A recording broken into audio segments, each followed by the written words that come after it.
মধ্যপ্রাচ্যে যুদ্ধ শুরুর পর 1 মাস থেকে 10 মে পর্যন্ত 70 দিনে জ্বালানিবাহী অন্তত 97টি জাহাজ নোঙর করেছে চট্টগ্রাম বন্দরে। এর মধ্যে একক হিসেবে পরিশোধিত ডিজেল এসেছে 30টি জাহাজে। এর বাইরে 24টি জাহাজে আমদানি করা হয় এলপিজি এবং এলএনজি আসে 20টি জাহাজে। জেট ফুয়েল, ফার্নেস ফুয়েল এবং অপরিশোধিত জ্বালানি তেলবাহী আরও 23টি জাহাজ এখন চট্টগ্রাম বন্দরের বার্থিংয়ে। বৈশ্বিক সমস্যা শুরু হওয়ার পর থেকে চট্টগ্রাম বন্দরে এখনো পর্যন্ত 100-র অধিক জ্বালানিবাহী জাহাজ এসেছে। এর ভিতরে এলপিজি রয়েছে, এলএনজি রয়েছে, আমাদের ক্রুড অয়েলবাহী জাহাজ রয়েছে, তারপরে ফার্নেস অয়েল নিয়ে এসেছে।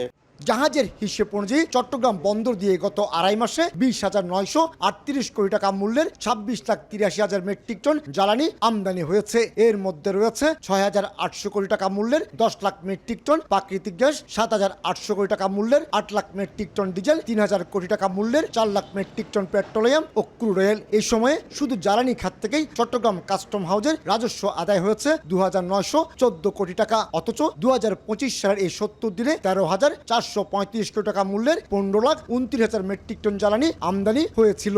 বাংলাদেশ যে রুট দিয়ে আমদানি করে তুলনামূলকভাবে সেটা হরমুজ প্রণালীর বাইরে দিয়ে বাংলাদেশের যে আমদানি সেটার সেই সাপ্লাই চেইনটা এটা ঠিক আছে।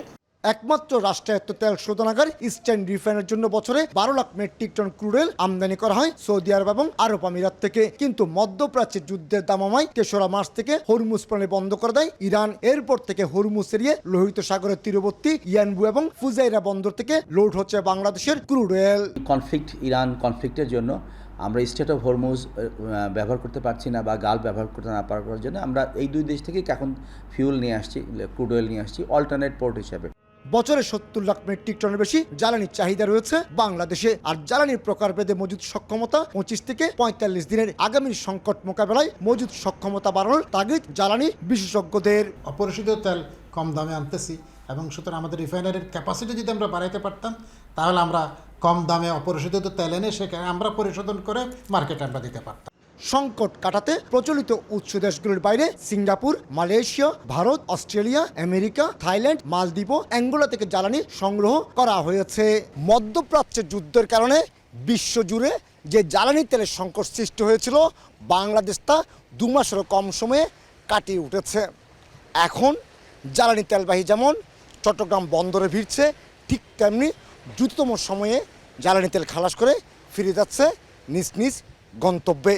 এরই মধ্যে পেট্রোল পাম্পগুলিতে ভিড় যেমন কমেছে তেমনি চালু হয়ে গেছে বন্ধ হয়ে যাওয়া ইস্টার্ন রিফাইনারি। চট্টগ্রাম বন্দরের ডলফিন জেটি থেকে কমল দে, সময় সংবাদ।